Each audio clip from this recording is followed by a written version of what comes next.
Well, what about? That's the question. Right. So what about this, right? And that, and this, and this. Right? I have a thing that I want to say that is the reason why I don't believe. Yeah. There's a good reason to believe in Christianity. Here it is. What about this? Yep. Yeah. Well, there are several things that he hasn't done in this book. For one, although he's given many reasons why you should believe Christianity, he hasn't explained why you shouldn't believe some other religions or worldviews, at least not directly. Right. So in order to keep the book focused and relatively concise, which it's, about 150 pages or so? Well, about 200. Okay. A little over 200 pages. So reasonably spaced, typeset, all the good stuff that we're looking for in a book these days. That's right. 225. We can feel like we're going through a book. In order to keep this book focused and relatively concise, he hasn't discussed in any detail the other major religions or worldviews out there. Nevertheless, by making a positive case for Christianity, he's indirectly explained why its competitors fall short. Right. He's done that. Right. So, for example, in chapters 6 and 7, he made the case for two central tenets of Christianity. Right. Jesus was the divine Son of God, and Jesus rose from the dead. If those tenets are true, then all non-Christian religions and ideologies have to be rejected. Right. So, again, he hasn't. He's given the positive case for Christianity. He hasn't, necessarily given direct, detailed criticism of other worldviews, right?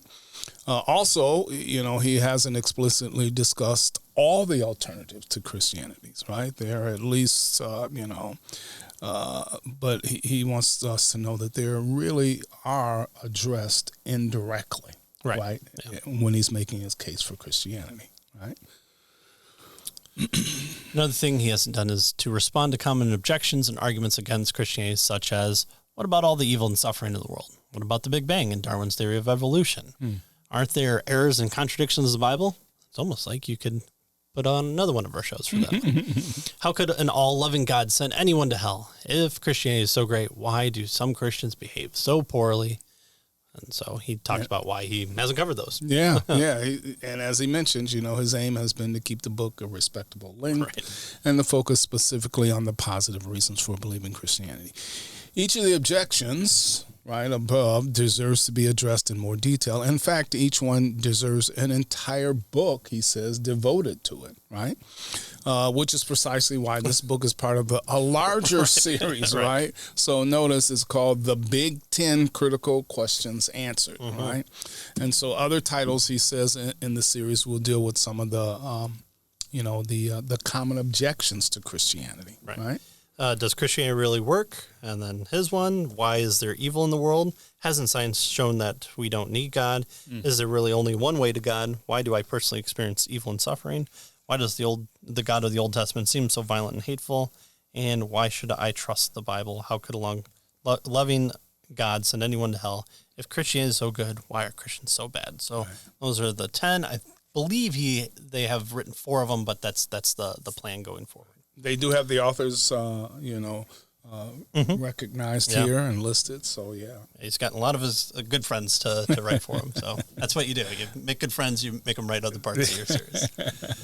So he says, that said, he doesn't want to give the impression that he's trying to dodge these issues. So let him say for the following response, as he's considered the various objections people raise against Christianity, they typically fall into 2 basic categories. All right. So what are then these 2 basic categories that these objections to Christianity fall into? Well, he says the first category, in this category, there are objections that are simply that miss the target. Right, they're based on a misunderstanding or a misrepresentation of what Christianity actually teaches. Right. So, in other words, these objections attack a straw man. Right, they're really objections to a poor imposter rather than the genuine article. So, the first kind or category of objections are straw man objections. They're not really objecting to what Christianity teaches, right? They're objecting to some misunderstanding about what Christianity is all about. Right. Or this might come, again, from taking one part of the worldview and trying to running with it, right? For that one. Or running against it. Right. Well, how can an all-loving God send anyone to hell? Okay, well, can I talk about God's justice? No. He's only all-loving. Okay, well, that's not quite how That's it works. not the full picture. Right. Yeah.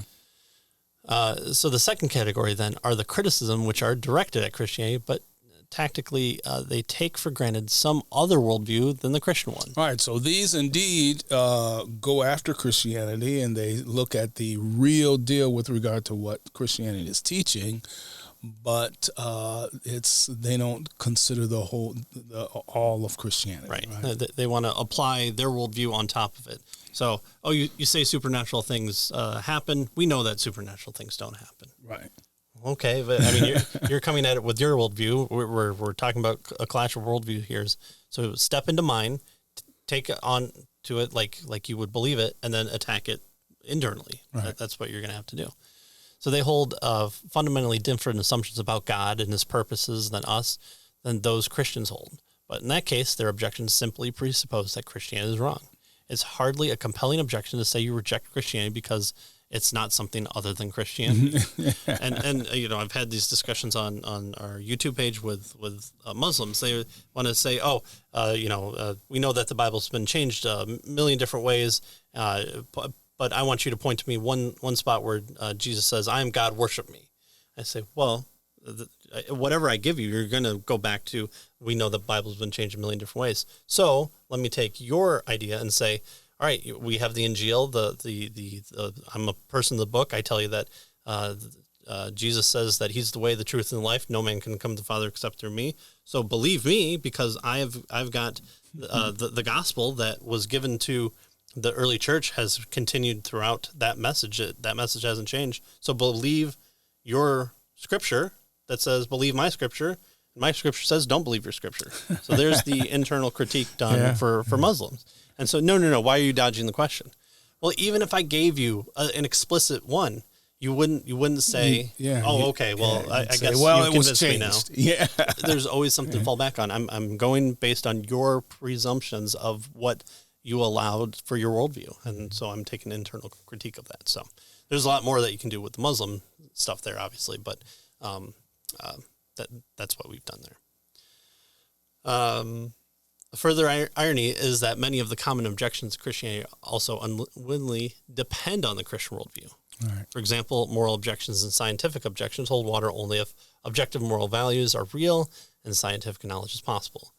Well, the problem of evil is dependent on the existence of good, right? Right. And can you really have good if you don't have a person who has values, right?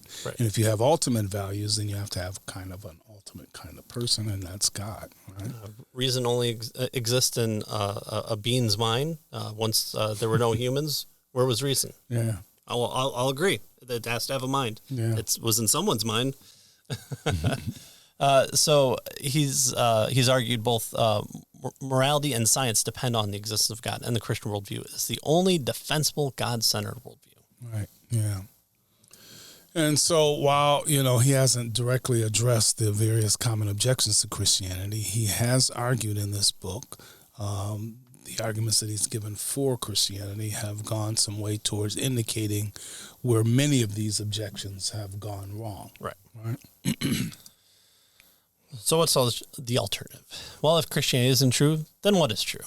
As he's emphasized in this book, everyone has a worldview. Everyone needs a worldview in order to interpret the world and try to make sense of it. We all do it. We might not say, this thing is part of my worldview, and I'm looking at the scope of my existence through this lens. We might not actively do it, and people might not actively do that in their daily lives, but they do. Yeah. They get in their car, they expect to run. They don't realize, I turn the key, gas shoots out, the flame sparks, and I expect it to go and chugs along. I think that's how engines work.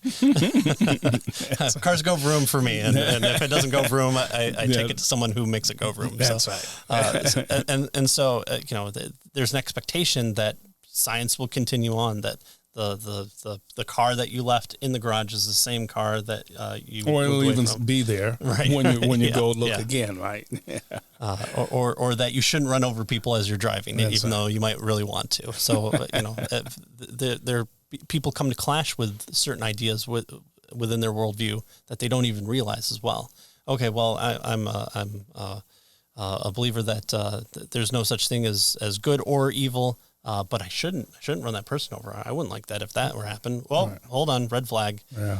Where is that coming from? So in the end, only one worldview can be true because different worldviews make conflicting truth claims. Furthermore, some worldviews or another must be true. Yeah. If you think Christianity is wrong, is the wrong answer to the question of which worldview makes sense of the world, and there still has to be a right answer. So what is your answer? And how would you go about defending that? Right, So, right. So there's a challenge there he gives us, right?